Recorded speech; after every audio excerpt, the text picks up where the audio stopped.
Hello there, and welcome back to Talking Leeds. It's another match reaction, and then just need the desk there, and it's another fantastic game that I've got to dissect with Jerry McNamee, who once again was there last night. Jerry, Oh, Jesus, I will start us off. never. Come on, let's go. I could have been watching anything on Netflix or I could have been reading a book. I'm watching something about Billy Joel at the moment. I'd much rather have done that. I should have known before the game started, I bought the program. I was just showing this off. A program, a program. I always like that a program. You open it up, and then I tried to open the pages, and this is what the program turns into: just a big sheet of Sheffield Wednesday fixtures, which I'm not putting on my wall on the team. So £2.50 for that. It My God.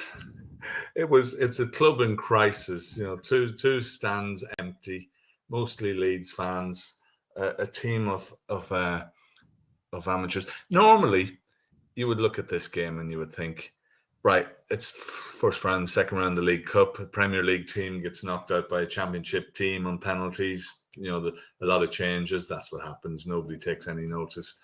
But if we look at this wasn't a Championship team we were playing. This was a team.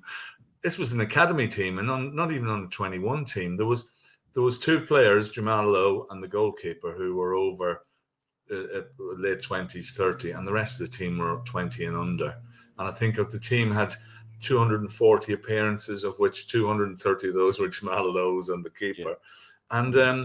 And it just struck me. I remember the last time Leeds played Accrington a few years ago in that Mickey Mouse competition, or under 21s, and Accrington beat us 7-0 because they were stronger players. This is a team, we didn't put out the under 21s. This is the players off the bench, and we lost on penalties to a team of kids. And this goes down as one of it's there with Histon and all those games. It was a shocker. I mean, grand scale of things, we're at the League Cup. It's not a big thing. I like a cup. I wanted to win the cup. I like a good cup run, but it was dreadful. And the Leeds fans, who were brilliant on Saturday, understood. We're beaten 5-0 by Arsenal. We're in the Premier League. We said it on the last one. We were naive and everything and do better. But I backed 5-0 last night. It was only 12-1. That showed what was expected. And it was dire. And those players who, on the bench, didn't necessarily start, but nobody put their hand up there last night. I know I say wrong. Jayden Bogle and the players that come off the bench, the saviors, if you like, did, but the rest of them, it was awful. To miss 3 penalties, shootout, to drop a ball into the net, which I couldn't see from where we were, and at the end of the night, the fans were singing the Pat Bamford song, booing. Some of the players come over. Fark didn't. He's in fairness, he's usually front and centre when doing well. I don't mind. I like Fark, but you've got to face it up because that's the sort of look that doesn't go so well. But I mean, not so much that, but it was poor. If you had a heat map, the centre of the pitch and back and forward was red hot, and we created bugger all. And our striker, who came on, didn't look fit, missed a hat-trick and put the ball into Lancashire in the penalty shootout, old DCL. And he's not an inch either way, and he scored a goal, and the keeper made some great saves. But all in all, it's a fucking disaster. And I don't like swearing, as people know, but it was. And we all of a sudden, it's gone from first game win to a bad defeat at Arsenal naive. This is dreadful. And we got to be better, because this league is unforgiving, and we've got to get back on it. Even I don't expect to get anything from Newcastle on Saturday. We need at least a good performance. A point, I'll snap your hand off for it now. But was there any players on there last night? No, not anybody. And you think we're letting sort of Ramzani go? Is he any worse than Brendy and Jack Harrison? Worked hard, crossed the ball to nobody and into no man's land. Brendan, I've never seen such a busy player who achieves nothing. And Gruev midfield, step ups too much. Longstaff, I'm surprised when he went to take his penalty, he didn't pass it sideways. Needs to put Yeah, about the only thing he put forward all night. get a word in a minute, Alf. Pirro, we did say the joke. I think we should bring him on. He nowhere. It was a couple. It was. I'll say it again. It was fecking awful, and it was bad. I really feel bad. The road was closed going across the big hill back to Manchester last night. I was a bit peed off, and I think everybody is today, and we can't gloss it over. It was a shocker. And fair play to Sheffield Wednesday. I give them all the credit. The battles, keeper was brilliant, and fair play to them. I know they're big rivals and that, but they're in the crap. And I think when you look at the stand that was empty and it spells out on a Chancery on the seats, you think, yeah, they've got a problem, and I hope to pull out of it. But they've got bragging rights. I'm a Celtic fan as well, of course, and don't talk to me about penalties. Started the game watching penalties, finished the game watching penalties, and back to Billy Joel, I think. Yeah. It was just dire all round. I think I think most of what can be said has already been said. Obviously, we're doing this sort of almost 24 hours after the final whistle.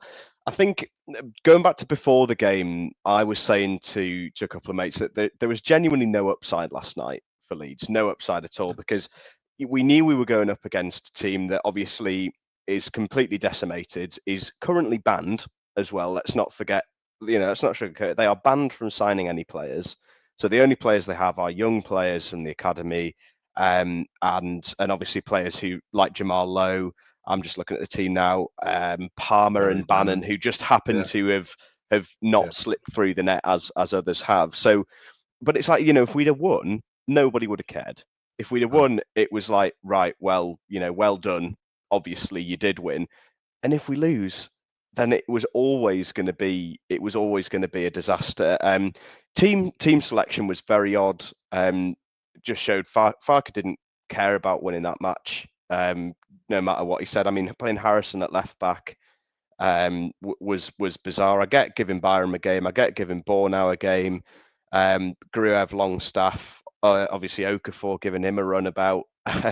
Didn't look like he could do much there. But, I mean, over today, I've tried to think about any kind of positives to take from it. And I can't really think of many. You weren't there. That's a positive. Well, yeah, exactly. I wasn't there. I was able to switch it off and go upstairs and go to sleep. Yeah, exactly. I think, yeah, it's not good. But what I will say as well is that I know obviously the season that happened after this happened wasn't great, but we did lose to Salford away on penalties, and I remember that being a shocker. And it was a similar sort of performance. We were just terrible. It was a second string. It was start of the season. Obviously, it was after we'd been relegated, so it was already like, we needed a bit like after Arsenal. We needed a big performance. Went out on penalties. Obviously, I know the season then didn't quite end how we wanted it to, but obviously things did get better after that. So that's what I'm trying to just cling to. Most of that team would not start the next game. I wouldn't be starting any of those players on Saturday personally. Apart from the fact that Ampadu and Tanaka are both injured, so we might have to. So it for me, it's not panic stations yet. I'm not pressing the Farke out button. I'm definitely not. I think that would be really foolish. One thing, let's sort of zero in then on something that I think that people have not quite picked up on. I haven't really checked Twitter today because of the result, but Dominic Calvert-Lewin, I'm not quite sure what to make of that. Obviously, he had, two really good chances to win it in normal time, blazed his penalty over. Is there a glimmer of positivity there, though, that he is actually getting in those positions? Metcha spent the entire game, Pirro spent the entire game getting, lost edge of the box, pulling off, making runs to nowhere. At least Calvert-Lewin was there. Yeah. If you Google really bad debut. I think he's the first name that comes up. Yeah, a couple of the chances he had, keeper makes a save. There was one that came across and he got a foot in. The keeper got in front of it, and the one from the free kick, it cannons off his leg. That could easily go in the corner. I'm not writing him off. He is a class striker. It was almost comical and laughing, and then the penalty, I think, just you could sort of say, oh, that was a lucky damn chance. The penalty was shocking, really, from a professional footballer. Anybody hits it like that, it was really poor, and all the penalties were poor. But yeah, I wouldn't write him off. No, there's obviously going to be. You've got a half-fit striker who misses open goals. Oh, that sounds familiar. Why didn't we just stick with Pat? And Yeah. that's what people were singing coming out of the ground. It's unfair, Pat. He didn't do anything wrong last night. So yeah, that's just a microcosm of it all. I'm more worried about creativity. We got a lot of free kicks around the box. There was a couple at the end did come in, but we're hitting the first man. We're not ready. It's you got Aronson and Jack Harrison standing over it, and we'll come back the last time we were in the Premier League, and it didn't work then. I'm not one. I was critical of people booing Jack Harrison, and still am. That's not the instant. Is he good enough? And I don't think he is. When you look at those two players, they're not going to keep you up. They're very peripheral to the whole team, and that's what we're looking. There's no creativity in midfield. I think Stack is obviously a good player. Longstaff, we're not going to judge him on his one and a bit games that he's played, but he's not. I always thought him as someone driving forward, and last night was just pass sideways, and slow build-ups. I thought you're right with Harrison at left back and Okafor on the left wing. They're getting each other's way because they were going forward, and you just as you say, you don't see any of these players, but we will have to because all of a sudden in midfield we look a bit bare. We're a bit short in midfield, and up front we've got Pirro, who is the step up too much for him. I thought he played well in the first game, but he's looked both games out of sorts. Again, his penalty was dreadful. And Mecha, injury prone, yeah, big lad, and he won free kicks, didn't do anything wrong, but didn't get any chances, didn't really create anything, and you just think, we've got to do some serious business in the next few days, just to. I think the creative player where's we always go back to Pablo. I know he's an exception, but where's the number 10, the infamous number 10, and you didn't see anybody who was grabbing that game by the scruff of the neck and directing it. Barry Bannon comes on, you can see just the layoffs, pulls, pushes, getting people involved, and we seemed short on that. I mean, when Bogle came on, Bogle and Willie made a difference. Obviously, Bogle scored, and Dan James was running at them. It was all a bit late, and of course, Willie was linking up well, so Fark stuck him on the other wing, which seemed a bit mad. I thought at the back, Bijol and Barnow looked someone who's comfortable on the ball. They didn't do anything wrong, and a couple of long balls were dangerous. But and I expect Bijol will probably start now. But it's creativity, it's finishing, it's putting teams to the sword. It's putting academy teams to the sword. Because even if you played a National League team, they're going to have a few hard players who've been around the block. These lads were kids.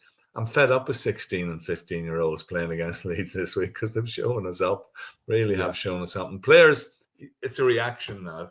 They need to react, because if we get out and get thumped 5-0 and play badly on Saturday, then there's going to be a lot of the same. It can turn very quickly. Get a win against Newcastle, going into the international break. Wow, everything's fine again. That's how quick it can turn. But we can't be this naive and this poor and lack creativity and go to Christmas and be bottom of the table. So I think the team and Fark need to do better. And I nearly swore there again. They need to get their arses in gear. Yeah, I was going to say it's we've talked before about the profile of player that we've brought in is bringing in not particularly flashy players, not particularly big names, but players who look like they're going to graft. And I think certainly in the first game we saw that. I think Gudmundsson, Stack. He's good. Both of them really looked like they were grafters. Bijol last night, I thought he clearly saw what he was brought in to do. He was physical. He didn't back down from a challenge. He grubbed in, as you say, didn't really do anything wrong because, the goal was just a complete freak, completely Darlow's fault. Big physical player who's not afraid to put himself about, which is what we need. But yeah, the big worry now, I think, even without the injury to Tanaka and Ampadu, that's really worrying. Because we've lost our captain, we've lost our engine, two engines really, half of an engine each in midfield, and it looks like Stack was being used as the creative influence in midfield against Everton, but we've changed formation this season. We're playing 4-3-3 now, so there's not a space for that number 10. So I'm not sure where we go from here and why we've stopped going after like your El Canuses or whoever else those number 10s is, because actually we're not going to use them. We played a similar sort of formation to last season last night, but just there were square pegs in round holes, or the other way We're around. allowed to adapt. You're allowed to adapt. We're allowed to adapt. Even at half time, we should have seen this is not working. This is dreadful. Let's change it. You can play with 5 across the middle if you want, or 3 at the back, however you want to do it. Just change to the systems. And as we said on the last one, just get down and get dirty, and just grind out a result when you need it. And or when you need to bring in that creative player to get something, then you've got the options, and that's probably where we've fallen short. I see we're linked to Timo Werner today. I don't know if that's just paper talk, and I wouldn't fill me full of confidence because he couldn't hit a barn door for it Spurs and Chelsea, so wouldn't be popular. So I would just hope that they're doing a lot of work out there, and there's players who come in. I mean, people talk about Perry should have started. He should have, because he looked very out of sorts, and that second goal he let in on Saturday, he didn't look very flexible and agile. He needs to sort that out. But we've got, I think, with Bogle and Goodmanson, we got two decent fullbacks, and we got Joe Rodon to come in and Bijol. I think that'll be our back four. Midfield, it's really who's fit, and you would think obviously Stack, probably Longstaff, and who else is going to come in there? Gruev. Well, maybe I was thinking maybe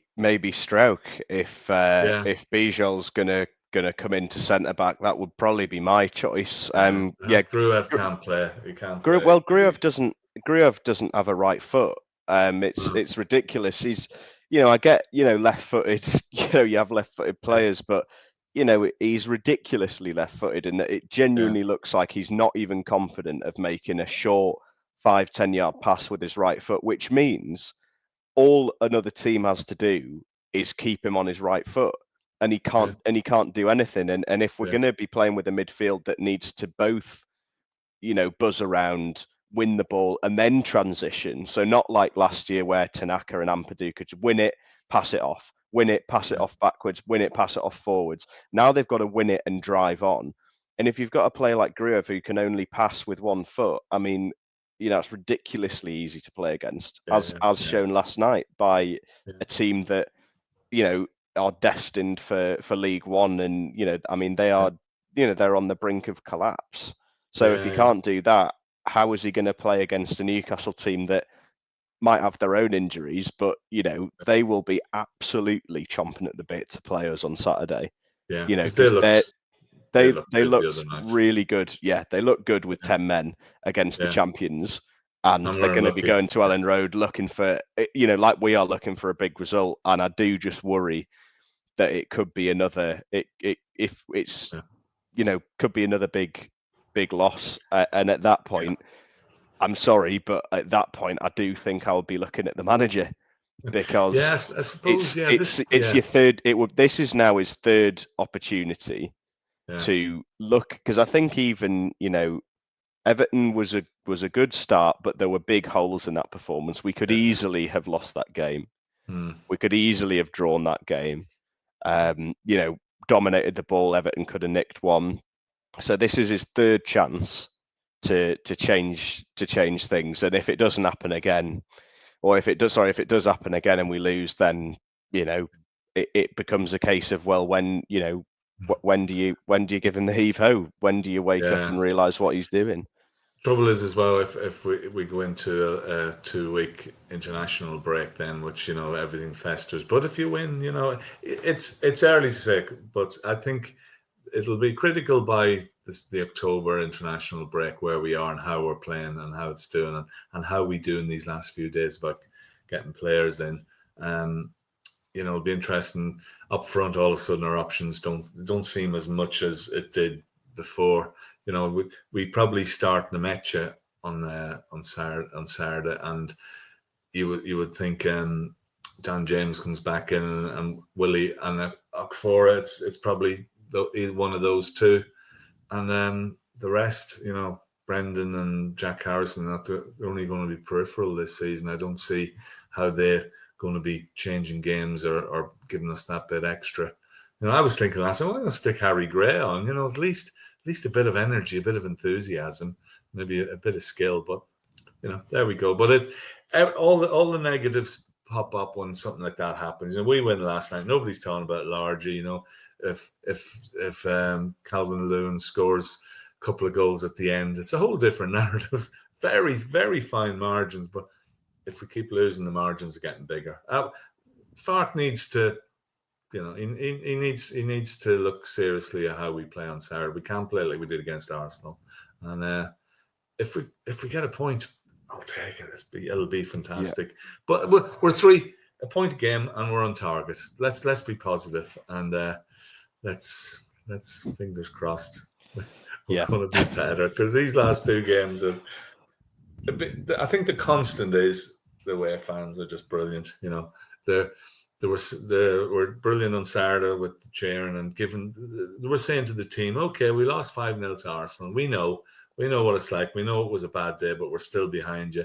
Last night there was booze and there was dissension and people weren't happy, and none of us were. Everybody on a Tuesday night to go all the way to Sheffield, a horrible stadium, horrible drive, everything else. It's you expect better from players, and they must realise that. They see the media. They know the fans aren't happy. Step up, lads. You're better than this, as Chris Sutton would say. You're better than that, lads.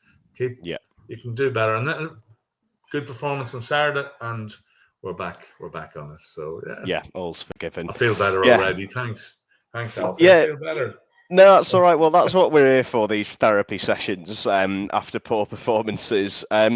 So, I think we'll leave it there if we're feeling better. Leeds crash out on penalties again to lower league opposition in we lost to Middlesbrough Cup last year, remember, as well, and that was dreadful. Yeah. Well, there you go. That night, and people, I remember people being really, really disappointed. I was really, really worried after that. It's the heavens have opened. It's absolutely tipping it down in Leeds now. Shower. It's autumnal, isn't it? It's autumnal. Yeah, it is. Anyway, we'll leave it there, and obviously we've got a chance to another big game, huge game at Ellen Road, another Saturday 5:30 against Newcastle. As you say, Jerry, I think a point, take that into the international break, probably sort of staves off the pressure. Certainly doesn't put any more pressure on Farke. Another big loss, and I think it's you have 2 weeks off watching Thomas Tuchel's England, and everything starts to feel a bit dark. I'm going to Dublin to see Ireland start their trip to America. We're playing Hungary, so well, that should be a good game. There's a away trip to Armenia. I'm not going to bother with that one, but we're confident. We got a decent squad. Yeah, we're okay. Yeah. Until we'll see how we go against. Well, maybe I'll watch Ireland instead. Yeah, I think you should watch Ireland. Well, I said at the start of it we were going to win the Premier League. I had to pare that down to it's going to be top 4. I'm afraid I'm revising it. We're going to have to settle for the conference. We're 12th at the moment. It's 2 game perspective. It's not been great. It's bloody awful last night. We got hammered on Saturday. It's 2 league games and a League Cup in, so we've got a long way to go yet. But let's hope we see some light in the tunnel, and let's look at it again in October. But we'll see us at the weekend after Newcastle, of course. Absolutely. Well, thank you so much again, Jerry, for joining me, and thank you everyone for tuning in. We'll be back on probably Sunday morning, maybe even get one out Saturday night after the Newcastle game. But for now, it's goodbye from me and goodbye from Jerry, See you, and we'll folks. see you Hit the soon. faith.